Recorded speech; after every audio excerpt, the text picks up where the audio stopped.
Bismillahirrahmanirrahim. Assalamualaikum warahmatullahi wabarakatuh. Alhamdulillah. Wassalatu wassalamu ala rasulillah wa ala alihi wa sahbihi wa man wala. Wa la hawla wa la quwata illa billah. Saudara-saudaraku yang dimuliakan oleh Allah, kita bertemu kembali di konten kita, yakni konten baca buku. Pada kesempatan kali ini, buku yang akan kita baca adalah sebuah buku yang berjudul Tafsir Al-Misbah dalam Sorotan. Kritik terhadap karya Tafsir M. Quraish Shihab. Penulis Afrizal Nur. Buku ini diterbitkan oleh Pustaka Al-Kautsar, Jakarta Timur. Dan yang saya miliki ini adalah cetakan pertama Desember tahun 2018. Ini bukunya.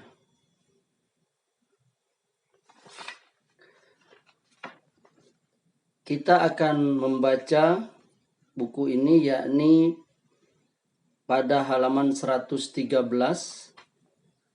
ya. Poin kelima yakni mengucapkan selamat Natal. Ketika menafsirkan ayat 33 surah Maryam, wassalamu alayya yawma wulidtu wa yawma amutu wa yawma ub'atsu hayya, dan segala keselamatan serta kesejahteraan dilimpahkan kepadaku pada hari aku diperanakkan dan pada hari aku mati, serta pada hari aku dibangkitkan hidup semula pada hari kiamat. Pemikiran tentang mengucapkan selamat Natal ini selain kita temukan di dalam Tafsir Al-Misbah, penulis juga menemukannya di dalam buku Membumikan Al-Quran karya Profesor Quraish Shihab, yang juga merupakan referensi Tafsir Al-Misbah. Pernyataan Quraish sama dan mirip kita jumpai dalam Tafsir Al-Misbah, kecuali hanya sedikit saja perbedaan. Di antara perbedaan tersebut adalah pernyataan Profesor Quraish ayat 34 surah Maryam adalah petikan kisah Natal dari Al-Quran. Dengan demikian, Al-Quran mengabadikan dan merestui ucapan selamat Natal pertama dari dan untuk Nabi mulia Isa alaihi salam. Penulis juga menemukan pembahasan yang sama dari Profesor Quraish tentang poin mengucapkan selamat Natal dalam buku Fikih Lintas Agama, buku yang mendapat sorotan tajam dari ulama-ulama di Indonesia. Dalam buku ini, Profesor Quraish menafsirkan surah Maryam ayat 33 sebagai berikut, bahwa ucapan selamat ini telah diabadikan oleh Al-Quran, maka mengucapkannya kepada penganut Kristen adalah dibenarkan. Menggunakan ayat Al-Quran sebagai hujjah adalah tidak tepat sama sekali. Ini karena ayat tersebut adalah penjelasan Nabi Isa alaihissalam tentang dirinya sendiri, yang pada waktu itu seorang bayi yang diberikan mukjizat untuk bercakap. Karena itu tidak nampak adanya hubungan dengan mengucapkan selamat Natal kepada penganut Kristen. Analisa dan kritik. Memang jawaban persoalan ini jika dikaitkan dengan hukum agama tidaklah semudah yang diduga sementara orang awam. Karena hukum agama tidak dapat dilepaskan dari konteks, keadaan dan situasi serta pelaku masing-masing. Larangan ucapan selamat Natal mengaitkan ucapan itu dengan kesan yang ditimbulkannya serta makna populernya, yakni pengakuan tentang ketuhanan Yesus Kristus. Makna ini jelas bertentangan dengan akidah Islam sebab ucapan selamat Natal dapat menimbulkan kerancuan dan kekaburan, karena itu mereka melarangnya. Memang, teks keagamaan Islam yang berkaitan dengan akidah sangat jelas, walau tidak terperinci. Itu semua untuk menghindari keracuan dan kesalahpahaman. Bahkan Al-Quran tidak menggunakan satu kata yang mungkin dapat menimbulkan kesalahpahaman sampai dapat terjamin bahwa kata atau kalimat itu tidak disalahfahami lagi. Ucapan selamat atas kelahiran Isa alaihissalam dalam kurung Natal, manusia lagi suci itu, memang ada dalam Al-Quran.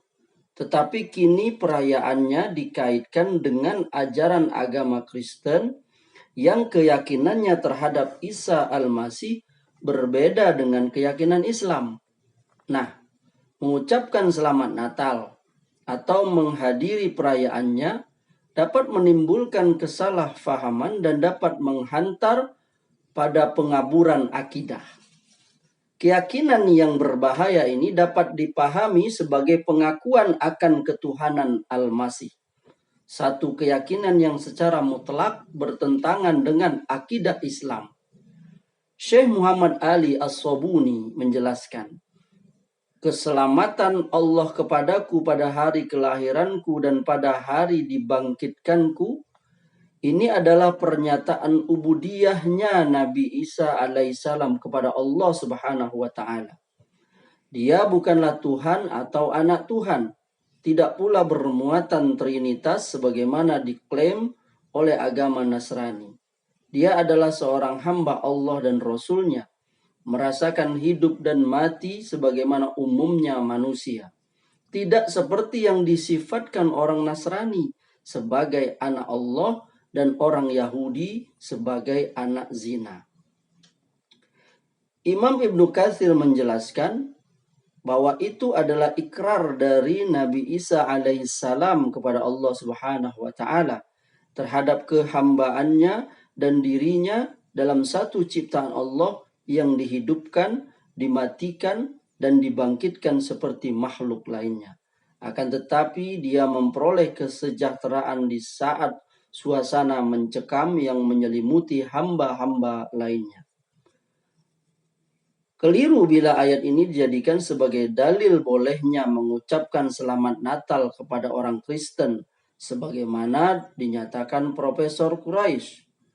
Berdasarkan dari pendapat dua tokoh tafsir yang berbeda zaman di atas, tidak terdapat indikasi bolehnya mengucapkan selamat Natal atas kelahiran Isa Al-Masih yang sesungguhnya tidak sejalan dengan realitas yang digariskan Al-Quran tentang tanggal kelahiran Isa alaihissalam. Tidak ada sama sekali dijumpai dalam Al-Quran dan hadis tanggal kelahiran beliau jatuh pada 25 Desember. Berdasarkan fakta itu, jelas membolehkannya adalah kekeliruan yang dapat merusak akidah umat Islam.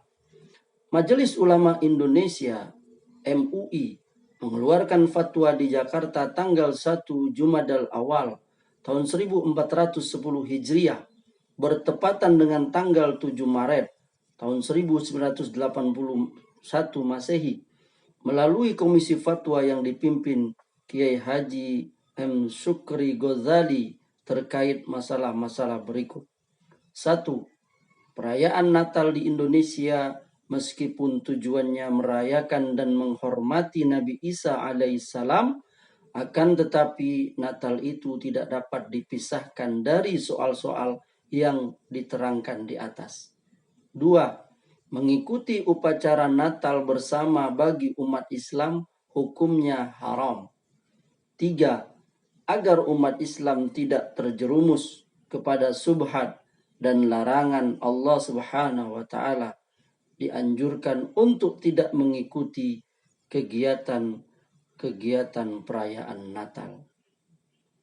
Demikian konten baca buku kita kali ini.